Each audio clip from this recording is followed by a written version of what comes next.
ጤና ይስጥልን እንደምንላችኋል የዕለቱን የኢቢሲ 7 ሰዓት ዜና ይዘን ቀርበናል አብራችሁን ሁኑ የሰዓቱን ዜና ማቀርብላችሁ ተመስገን በየነ ነኝ የሞጆ ደረቅ ወደብና ተርሚናል ምዕራፍ 3 የማስፋፊያ ፕሮጀክት ከ3 ወራት በኋላ እንደሚጠናቀቅ የኢትዮጵያ ባህር ትራንስፖርትና ሎጂስቲክስ አገልግሎት ድርጅት አስታወቀ ድርጅቱ የደረቅ ወደቡ የማስፋፊያ ፕሮጀክቶች ያሉበትን ደረጃም አስጎብኝቷል አማረ ተመስገን ዝርዝሩን አዘጋጅቷል በሀገሪቱ እያደገ የመጣውን የወጭና የገቢ ንግድ ለማስተናገድ እንዲቻል የደረቅ ወደቦችን ቁጥር ማሳደግና የወደቦቹን የማስተናገድ አቅም ማስፋፋት እየተተገበሩ ያሉ አማራጮች ናቸው። በዚሁ መሰረት የሞጆ ደረቅ ወደብን የገቢና የወጪ ዕቃዎችን የማስተናገድ አቅም አሁን ካለበት ደረጃ ከፍ ለማድረግ በ3 ምዕራፍ የተከፋፈሉ የማስፋፊያ ፕሮጀክቶች እየተከናወኑ ነው። የኢትዮጵያ የባህር ትራንስፖርትና ሎጂስቲክስ አገልግሎት ድርጅት እነዚህን የማስፋፊያ ፕሮጀክቶች ያሉበትን ደረጃም አስጎብኝቷል። በጉብኝቱም የማስፋፊያው ምዕራፍ 1ና ምዕራፍ 2 ተጠናቋል። ምዕራፍ 3 ደግሞ በቅርብ ይጠናቀቃል ተብሏል።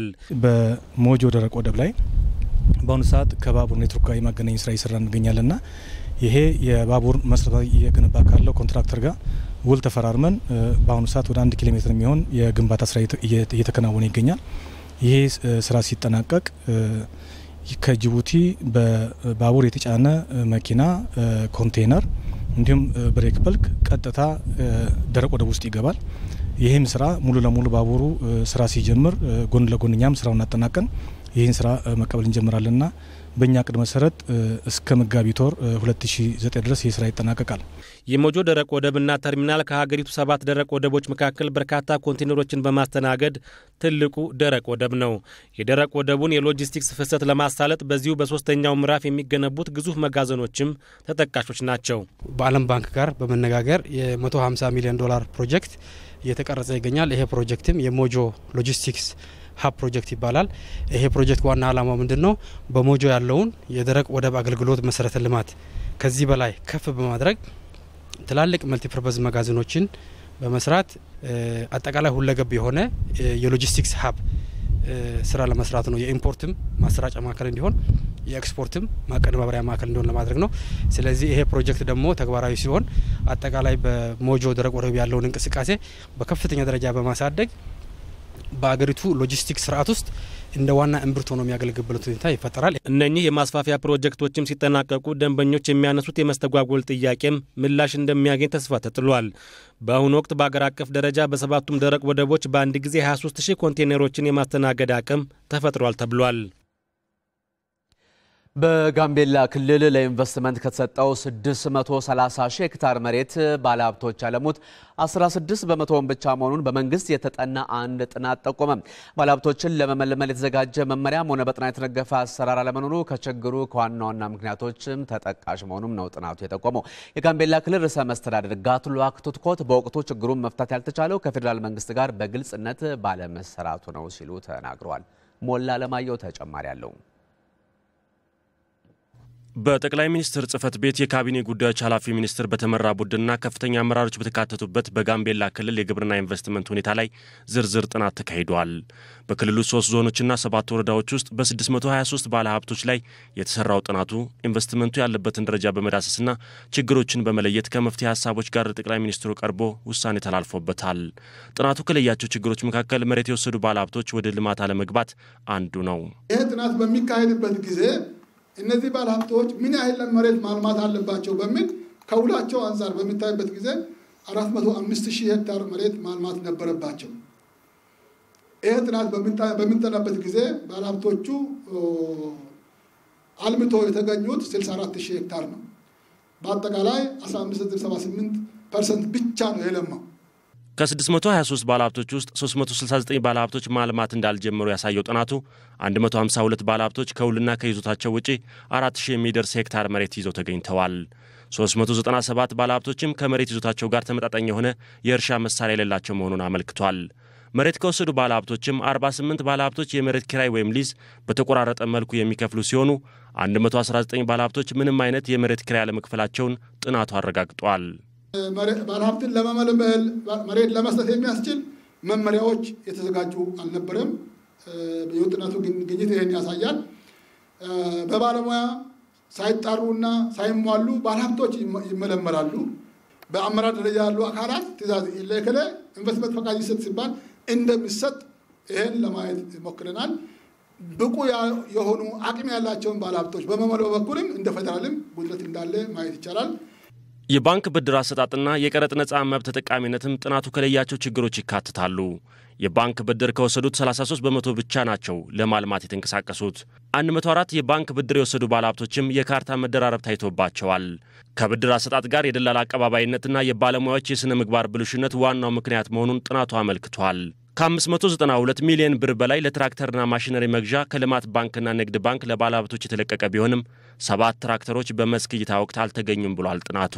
የቀረጥና ታክስ ነጻ ተጠቃሚነት ደንብ በሚኒስትሮች ምክር ቤት የወጣ አለ። ይህንን ደንብ ለማስፈጸም የሚያስችል መመሪያ በተለይ ደግሞ ከተሽከርካሪ በተለየ ሌሎች መመሪያዎች እንዳልወጡ ለማየት ተችሏል። ከቀረጥ ነጻ ያስገቡ ባለሀብቶች ብዛት ከ242 ባለሀብቶች ውስጥ በመስክ የተገኙት የ225 እንደሆነ አይተናል። የጋምቤላ ህዝቦች ብሔራዊ ክልላዊ መንግስት ርዕሰ መስተዳድር አቶ ጋትሉአክ ቱትኮት በጥናት የተከናወነ ስራ ለመሆኑና ከፌዴራል መንግስት ጋር በግልጽነት አለመሰራቱ ለችግሩ በወቅቱ መፍትሄ መስጠት አለመቻሉን ገልጸዋል። እርምጃ ያልተወሰደ ምክንያት በግልጽነት ከፌዴራል መንግስት ጋር ባለማድረጋችን ምክንያት ነው ትልቁ ችግር። ምክንያቱም መሬቶቹ ተለይቶ መቀመጥ ነበረባቸው ነው። ስለዚህ መሬቱ ባለመለየታችን ማነው ህገወጥ ማነው ህጋዊ የሆነው አካል ለመለየት ባለመቻል ነው ችግሩ ማለት ነው። ባለሀብቶች መልመላ ስንገባ አስቀድመን መሰራት የነበረበት ጥናት ስራዎች ናቸው። መሬቶቹ በጥናት ታጅቦ ሲጠኑ ማን የት አካባቢ መልማት እንዳለበት የሚል ከተለየ ስራ አይከብድም ማለት ነው። ግን ስራውን ተወሳስበዋል። ጥናቱ ያመላከታቸውን ችግሮች ለመፍታትና ለማስተካከል በጠቅላይ ሚኒስትሩ የውሳኔ ሐሳብ ተላልፎ ተግባራዊ እንቅስቃሴ መጀመሩ ተጠቁሟል። በትምህርት ተቋማት የሚስተዋሉ የመልካም አስተዳደር ችግሮችን ለመፍታት ሊሰራ እንደሚገባ መምህራን ተናገሩ። በአዲስ አበባ የካ ክፍለ ከተማ መምህራን በትምህርት ተቋማት ላይ የሚታዩ የአሰራርና እንደዚሁም ደግሞ የመልካም አስተዳደር ችግሮችን መፍታት በሚቻልበት ሁኔታ ላይ ውይይት አካሂደዋል። የአዲስ አበባ ኮሚኒኬሽን ጉዳዮች ቢሮ ዝርዝሩ ልኮልናል። ያዘጋጀው ይመር አደም ነው።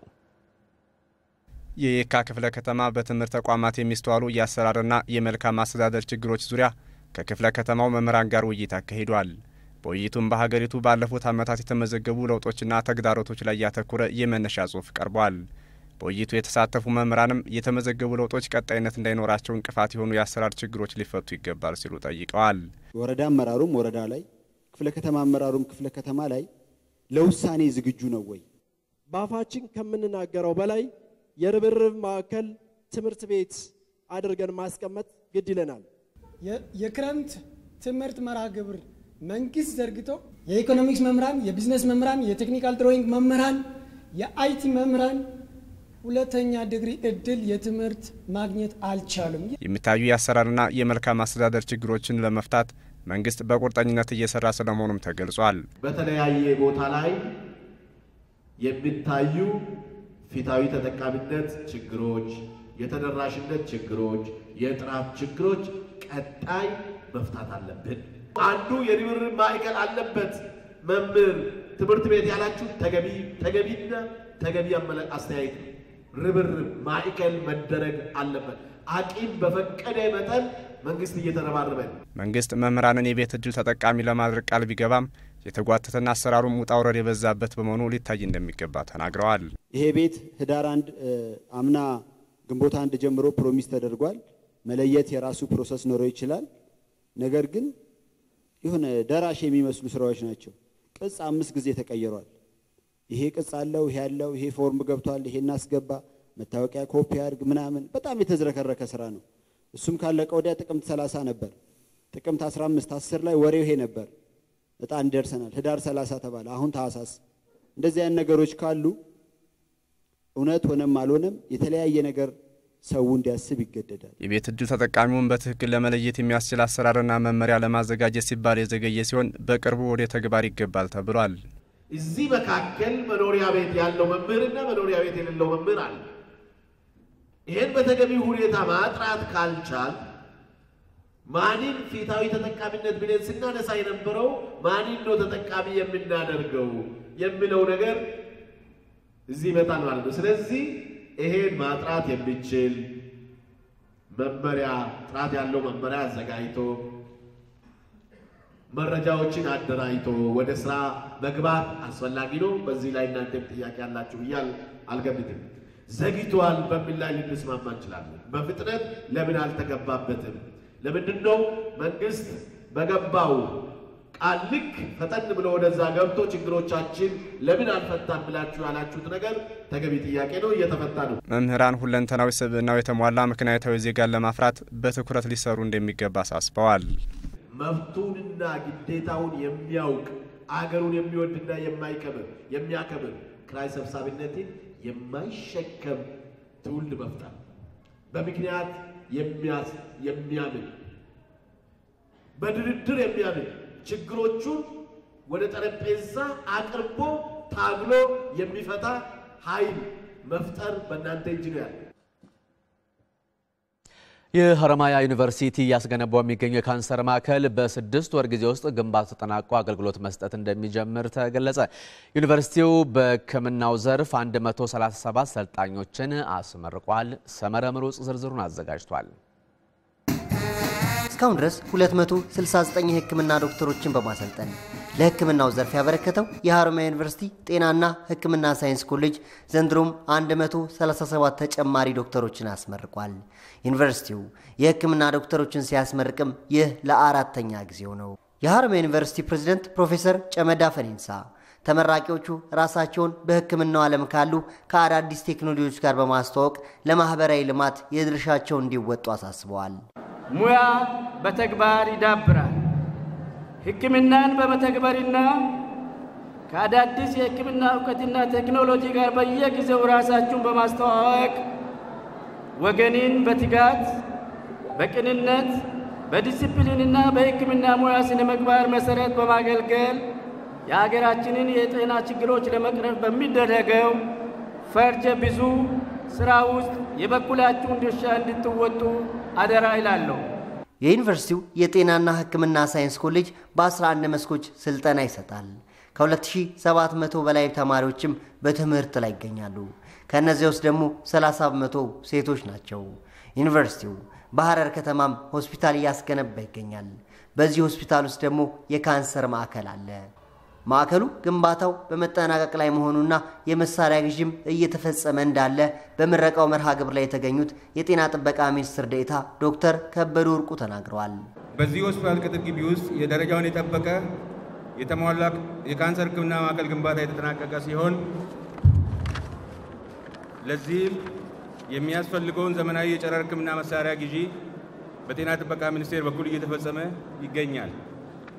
ሌሎች ቅድመ ሁኔታዎች ከተሟሉ ማዕከሉ በሚቀጥሉ 6 ወራት ውስጥ በሙሉ አቅሙ ስራ ይጀምራል።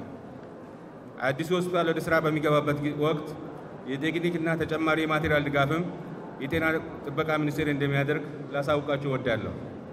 ተመራቂዎቹ በሀገሪቱ የሕክምና ዘርፍ ልዩነት መፍጠር የሚያስችላቸውን ተግባር ለማከናወን እንደሚሰሩም ተናግረዋል። ቃለ መሐላውን ስንገባ እንደሰማችሁት በጣም ትልቅ ኃላፊነት ነው። ሰዎችን ነው የምንረዳው። የሰዎች ነፍስ ነው እጃችን ላይ ያለው። ከእግዚአብሔር ጋርም በእኛም ብርታት እንወጣዋለን ብዬ አስባለሁ። እልሜን ማስፈጸም የምችልበት ደረጃ ላይ ደርሻለሁ። ስለዚህ አሁን ባለኝ አቅም ሁሉ እኔ ጋር መጥቶ የታከመው በሽተኛ የሚፈልገውን እና የሚያስፈልገውን መድኃኒት ሁሉ እንዲያገኝ ያደርጋለሁ። ከዛ ውጪ ደግሞ ህዝብ ላይም ቢሆን በተለያዩ መንገዶች ህዝቡ ተምሮ በሽታ ላይ እንኳን ሳይደርስ ከመጀመሪያው ይህን ነገር ተከላክሎ ጤናማ ህዝብ ሆኖ እንዲኖር የተለየ አስተዋጽኦ ይኖረኛል ብዬ ገምታለሁ እና ከዚህ በኋላም ጠንክሬ እሰራለሁ። ምንም ማርፍበት ምክንያት የለም። እንደ ተማሪነቴ ነው በርትቼ የምቀጥለው። የጤናና ሕክምና ሳይንስ ኮሌጁ 256 የጤና ባለሙያዎችን በድህረ ምረቃ መርሃ ግብር እያሰለጠነ ይገኛል።